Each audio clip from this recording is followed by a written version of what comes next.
तो फिर हम लोग आज एक नए सवाल के साथ आ गए हैं। क्वेश्चन नंबर ये है, देखिए करा है कि एक समलंब क्या है, समलंब चतुर्भुज है जिसमें ए बी सी डी का है, ए बी सी डी के क्या है पैरेलल है। ए बी भुजा, ये वाली भुजा, इस भुजा क्या है पैरेलल, यहाँ पैरेलल लिखा हुआ है। तो करा है कि समरूपता की कसौटी से सिद्ध करना है इतना बराबर इतना, है ना, ओ ए बटा के ओ सी, ओ बी बटा के ओ डी, ये सिद्ध करना है। तो ओ ए देखिए ये है, ओ सी ये है, और ओ बी ये है, और ओ डी ये है। ठीक है, तो ये दोनों भुजाएं हैं कौन सी, ये देखिए भुजा क्या है, इसको बोलते हैं विकर्ण बोलते हैं। क्या बोलते हैं इसको, विकर्ण बोलते हैं। देखिए ये विकर्ण है। आइए देखते हैं बच्चों कैसे सवाल लगाना है, परीक्षा में कैसे लगाना है।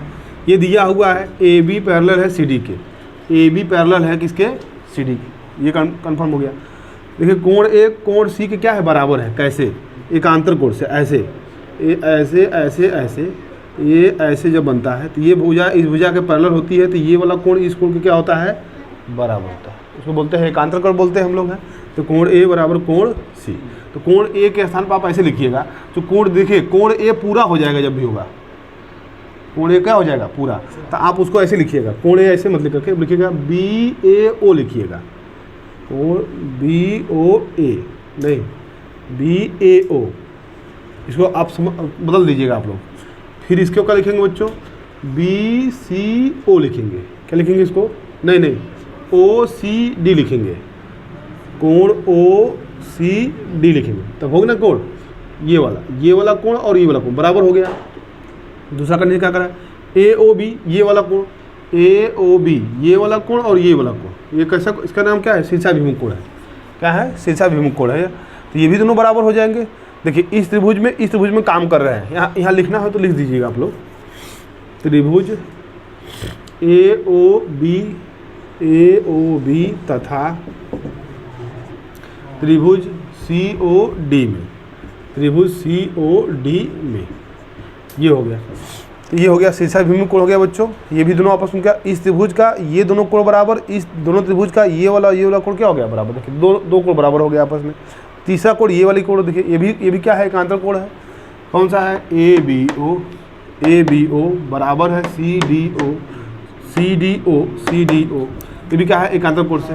तो दो त्रिभुज के तीन कोण आपस में क्या हो गए बराबर, तो ये क्या कहलाएगा समरूप त्रिभुज कहलाएगा। समरूप त्रिभुज में होता है बच्चों, जब तीनों कोण बराबर है तो इनकी संगत भुजाएं भी आपस में क्या होंगी, संगत भुजाओं का अनुपात बराबर होगा, है ना, बराबर नहीं होंगी, संगत भुजाओं का अनुपात।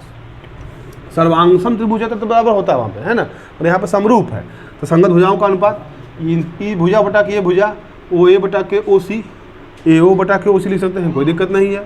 फिर बी ओ बटा के ओ डी, तो इन दोनों भुजाओं का अनुपात इन दोनों भुजाओं के अनुपात के क्या होगा बराबर। ये दोनों भुजा क्या है, ये भुजा इस त्रिभुज का है, ई भुजा इस त्रिभुज का दूसरे त्रिभुज का है, और ई भुजा इस त्रिभुज का है, और ई भुजा इस त्रिभुज का है। यानी कि पहले त्रिभुज बटा के दूसरा त्रिभुज, पहला त्रिभुज बटा के दूसरा त्रिभुज की भुजा, यही सिद्ध करना था। देखिए आ गया, ये 4 नंबर पूछेगा परीक्षा में कम से कम, लगा लीजिए इसको। नेक्स्ट देखते हैं।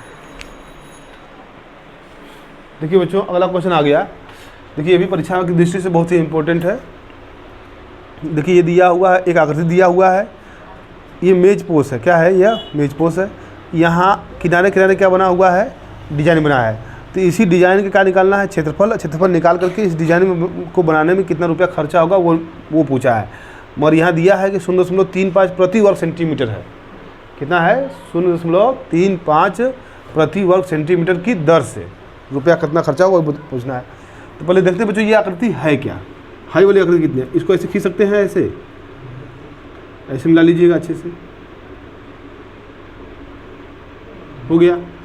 ये देखिए कट हो है 1 2 3 4 5 6 देखिए यहाँ त्रिज्यखंड है, और 6 क्या है लघु वृत्तखंड है। तो लघु वृत्तखंड का क्षेत्रफल निकालना है आपको, है ये लिखेंगे लघु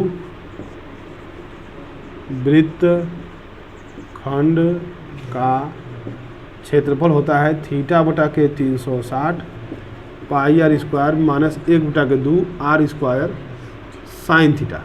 अब देखिए समस्या है यहाँ पर थीटा क्या है, थीटा का मान होगा क्या। देखिए ये वाला एंगल कितना होगा, ये वाला एंगल निकालने के लिए पूरा एंगल कितना है 360, उसमें एक का पूछ रहा है, एक का पूछ रहा है, तो कुल कितना भुजा है देखो, कट हुआ है 1 2 3 4 5 6 से भाग कर दीजिए, पता चल जाएगा एक का, 6 6 के 36, यानी कि एक जो है त्रिज्यखंड उसका कोण कितना होगा 60 अंश होगा। सीधे सीधे यहाँ रख देंगे बच्चों, पाई थीटा का मान कितना लिखेंगे 60 बटा के 360 गुणे पाई, पाई का मान काम मत लीजिए, हल कर दीजिए ना, कर सकते हैं और स्क्वायर ओवर क्या करेंगे काम करके, 7 से कट जाएगा। यहाँ लिख लीजिए 22 बटा के 7, हाई आर, आर का मान कितना है 28 है, तो 28 का स्क्वायर हो जाएगा -1 बटा के 2, 28 का स्क्वायर गुणे साइन 60 अंश, बस इसी को हल करना है। और देखिए कट जाएगा 0 0, 6 6 के 36, अच्छा 1 बटा के 6, 22 बटा के 7, 28 गुणे 28, 7 चौक 28, -1 बटा के 2, 28 गुणे 28 गुणे 60 का मान कितना होगा, कड़ी में 3 बटा के 2, तो 2 से काट दीजिए उसको, 2 1 कम 2, 2 चौक काट, 14 दूना 28, फिर 14 दूना 28 हो जाएगा यहाँ पे, हाई 7 से कट के 7 चौक 28, 2 से काट दीजिए इसको, तो 2 3 6 और 14 बार में कट जाएगा, 2 चौक 8, ठीक है। अब नहीं कटेगा, गुणा कर लीजिए आप, 4 के इसमें गुणा कीजिए, 4 दूना के 8, 4 दूना के 8, 14 बटा के 3 माइनस 14 का स्क्वायर कितना होगा बताइए तो, 196, 196 गुणे कड़ी में 3 को मान देखिए दिया हो बच्चों 1.7, इसी को हल करना है, तो हल कर लिया जाए। 88 का गुणा करना है, 88 में 14 का गुणा करेंगे, 4 बटे 32, 4 बटे 32, 3 2 5 3, 8 8, 8 5 13, 8 3 11 1, 8 3 11 1 12, तो 12 में भाग कर दीजिए, 12 3 2 बटा के 3, इसमें गुणा करना है, 196 में 1.7 का गुणा करना है, 7 8 56, कितना होगा गुणा करने, बोलिए कितना आएगा गुणा करने, 333.2 गुणा करने पर, देखो 2 से भाग करेंगे, 3 से भाग करेंगे तो 3 चौका 12, 3 1 कम 3, फिर यहाँ कब बढ़ जाएगा 0 बार ले जाएंगे ना, देखो जी ले गए हैं 0 बार, फिर 3 6 18, यहाँ गड़बड़ हो रहा है थोड़ा सा, सही कीजिए तो, हाँ 3 से भाग कर, कहाँ 6 से गुणा कर दें, अभी 6 का गुणा करना है, हाँ तो अभी 6 का गुणा करना है इसमें है, तो 6 का गुणा करेंगे, हाँ यहीं पे, ठीक ठीक ठीक, 12 3 2 माइनस 333.2 गुणे 3 बटा के 3 हो जाएगा, एल्शियम ले लिए हम लोग, तो लघु वृत्तखंड का क्षेत्रफल निकल रहा है, तो हमको एक ठोकर निकल रहा है नहीं, हमको कितना चाहिए 6 का, यहाँ लिखेंगे 6 गुणे लघु वृत्तखंड का क्षेत्रफल, तो 6 गुणे इतना, 1 2 3 2 माइनस 3 दूना के 6, 10 3 तिली का 9, 3 तिली का 9, 3 तिली का 9, ये मिल गया।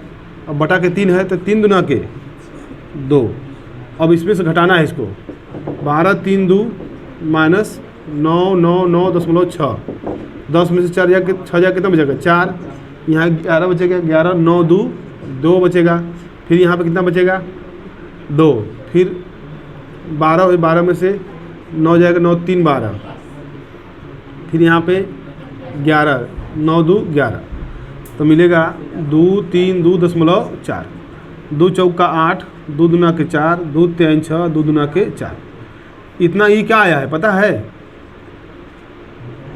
वर्ग सेंटी, देखिए अभी अभी आंसर कहाँ आया, रुपया में निकालना है ना, तो अभी देखिए इतना इसका एरिया आया है, ये मेज पोस्ट का क्या है एरिया है, अब हमको क्या करना है इसको रुपया में बदलना है, एक वर्ग प्रति वर्ग सेंटीमीटर का दाम इतना है, तो कुल खर्च कहाँ कहाँ 2 चौका 8 हो जाएगा, 2 दूना का अच्छा यहाँ पे 4 रहेगा, हाँ सही। तो कुल खर्च निकाले बच्चों, कुल खर्च तो 0.35 में इसका गुणा कर देंगे, 4 6 4.8, ये गुणा करने पर जो आएगा वही हमारा क्या हो जाएगा आंसर। कितना आया है? अच्छा कर लीजिए। 162.68 रुपया। देखिए यही इसका आंसर आएगा, लगा लीजिए इसको अच्छे से, बढ़िया क्वेश्चन है। देखिए अगला क्वेश्चन है बच्चों, एक क्वेश्चन आ गया, ये कहा है कि एपी के किसी एपी के यन पदों का योगफल दिया हुआ है।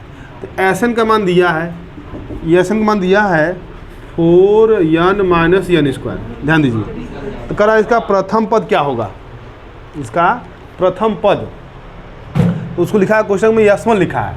तो अच्छा यस1 यदि निकालते हैं, है देखिए यस1 निकालते हैं, इसको भी प्रथम पद बोले बता रहे हैं। जैसे कि कोई समांतर श्रेणी है, सपोज देखिए 1 2 3 4 डट डट, ये कौन श्रेणी है? समांतर श्रेणी।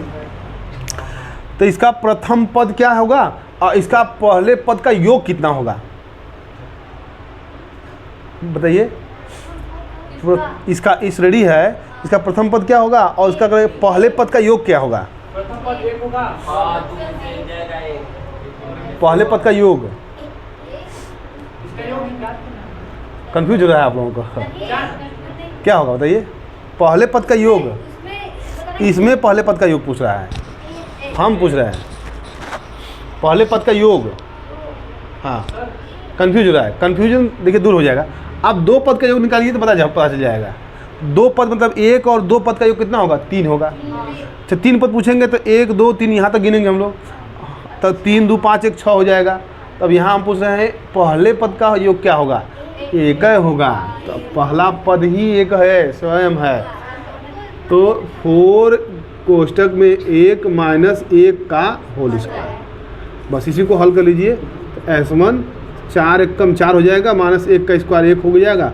S1 पर क्या मिलेगा? 3। यानी कि पहले पद का योग भी हो गया और इस श्रेणी का पहला पद भी हो गया है ना। क्वेश्चन में लिखा है अर्थात S1 बराबर, ये पहला पद हो गया, तो इस श्रेणी का पहला पद मिल गया। अब क्या पूछ रहा है?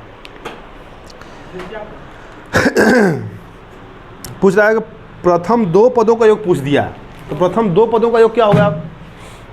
तो अब 2 पद के लिए नहीं, हाँ हो जाएगा, तो हो जाएगा S2 लिख देंगे यहाँ पे, तो यहाँ 4 गुणे 2 माइनस 2 का स्क्वायर, तो S2 हो जाएगा 2 4 दुना के 8 2 दुना के 4, S2 बराबर क्या मिलेगा? 4। प्रथम 2 पदों का योग कितना आ गया? 4 होगा।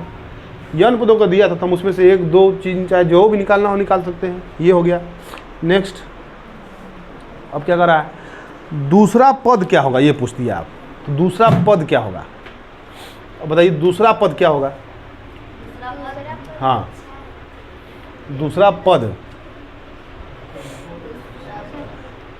दूसरा पद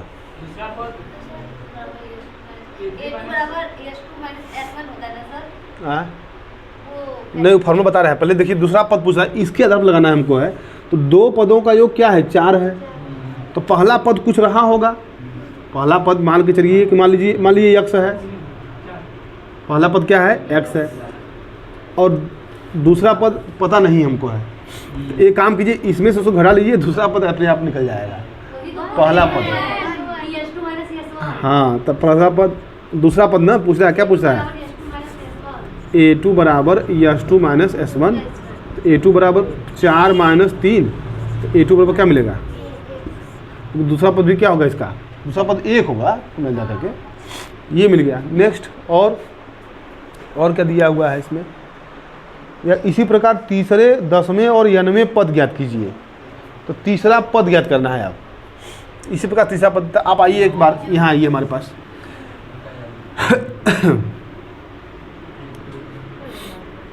अरे पहला पद मिल गया, दूसरा पद यहाँ मिल गया, और तीसरा पद क्या होगा? तो देखिए जब पहला पद मिल गया 3, दूसरा पद मिल गया 1, तो सारा अंतर निकाल लीजिए इसका। 1 में से 3 घटाएंगे तो क्या मिलेगा? D बराबर 1 माइनस 3 बराबर माइनस 2 मिल गया।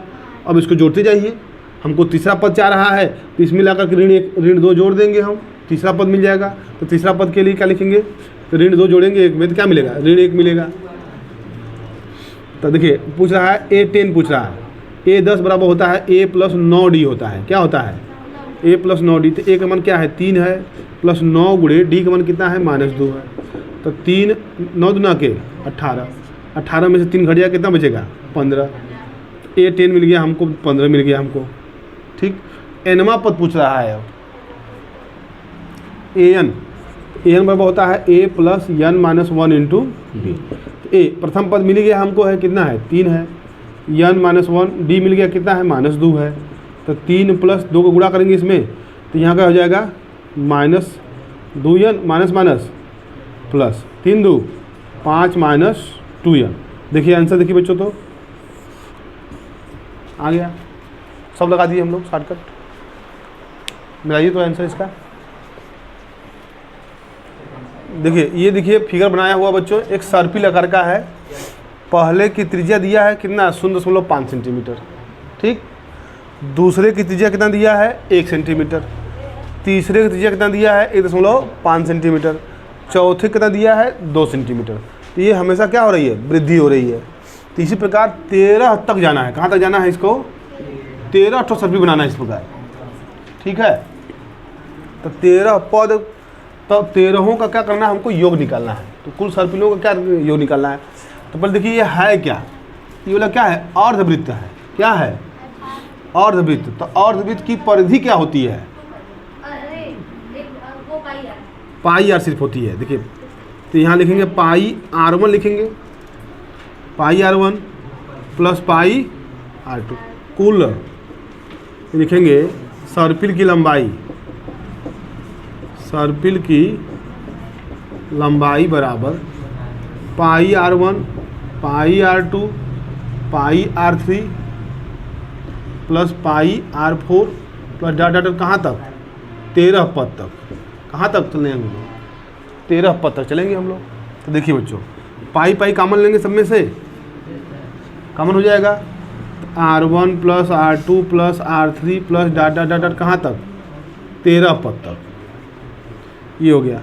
पाई का मान दिया है 22 के साथ रख लीजिए। r1 का मान कितना है 0.5 प्लस 1.0 प्लस 1.5 प्लस 2.0 प्लस कहाँ तक 13 पद तक।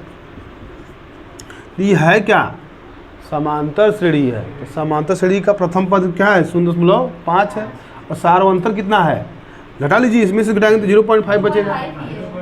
तो बस जोड़ लीजिए इसको 22 के साथ। क्या होता है फार्मूला, पदों का योगफल n/2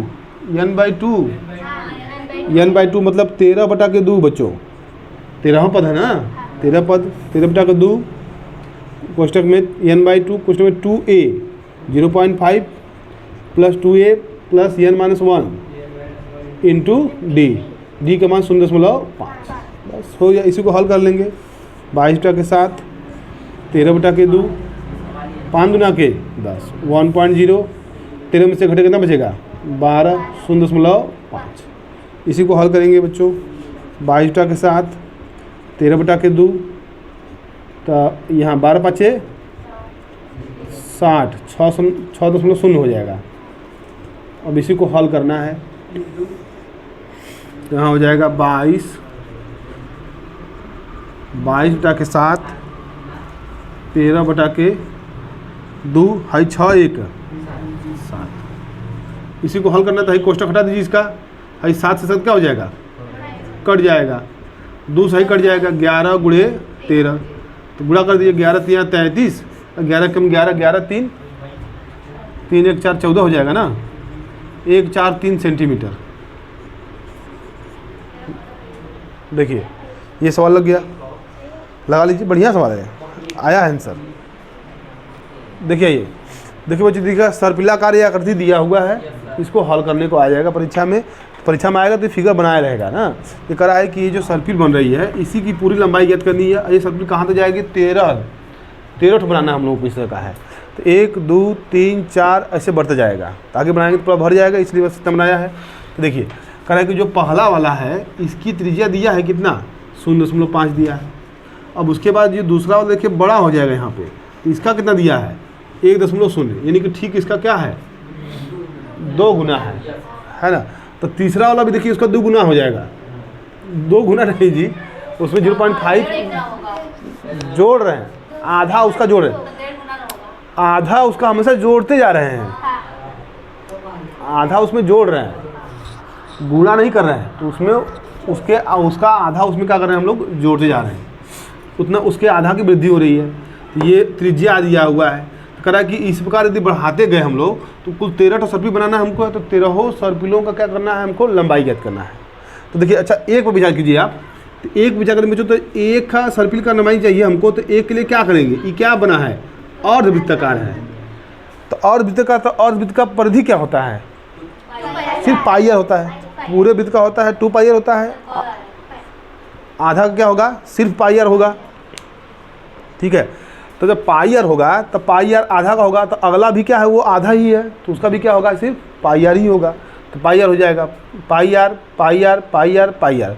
मगर R1 रहेगा, R2 रहेगा, चूँकि अलग अलग त्रिज्याएँ बदल रही हमेशा हैं, तो पाई R1 पाई R2 पाई R3 पाई R4 डाटा डाटा चला जाएगा कहाँ तक 13 तक। तो देखिए पाई पाई पाई सब में कॉमन दिख रहा है, पाई क्या करेंगे हम लोग कॉमन लेंगे। अब जो बचा R1 + R2 + R3 data data कहाँ तक जाएगा 13 तक जाएगा, ये हो गया। अब R1 का मान रखेंगे यहाँ पे 0.5, R2 का मान 1.0, R3 का मान 1.5, R4 का मान 2.0, डाटा डाटा कहाँ तक 13 पदों तक, ये हो गया। अब हम देख रहे हैं कि ये जो संख्या लिखे हैं बच्चों, यह संख्या समांतर श्रेणी में है, समान अंतर में है। एक के बाद जो दूसरा आ रहा है वही उसी में उसका अंतर जोड़ने पर हमको क्या मिल जा रहा है तीसरा। इससे पता चल गया कि ये जो श्रेणी मिल रही है वो कौन सा श्रेणी, कहाँ पर बस आओ 1 मिनट। तो ये श्रेणी बनती जाएगी इसमें, तो जब श्रेणी बनती जाएगी तो कहाँ तक जाएगा 13 पर जाएगा। तो इनको पता चल गया कि कौन सी श्रेणी है, समांतर श्रेणी है। तो समांतर श्रेणी हो गया। तो समांतर श्रेणी का फॉर्मूला पता है हमको, SN बराबर बच्चों होता है, SN बराबर n/2 कोष्टक में 2a + n-1 इंटू, ये फार्मूला है। तो 13 पर देखिए 13/2 लिखेंगे 2a मिल गया हमको यहाँ पे 13, n का मान कितना है 13, 13 में से घटाएंगे और d का मान निकाल चुके हैं 0.5। तो 13 हल करेंगे, इसका गुणा करेंगे 5 दूना के 10 1.0, 13 में से घटेगा तो बचेगा 12, ये माइनस है बच्चों, और 0.5 बचा है, 12 × 5 = 60, 10 का सम लगा देंगे हम लोग, 6 1 7 जुड़ जाएगा। यहाँ लिखा गया है 12/7 13/2 7, 22/7 13/2 7, 7 7 कट जाएगा, 22 कट जाएगा, यहाँ पे 11 बचेगा 13 बचेगा, पूरा करेंगे कितना आएगा 143। देखिए इस प्रकार हम लोगों ने आज 4-5 सवाल लगाया, इसमें से देखिए 2 क्वेश्चन पूछ सकता है परीक्षा में। और यदि बार वीडियो पहली बार आए हैं तो लाइक सब्सक्राइब शेयर जरूर बच्चों करें। Thanks for watching.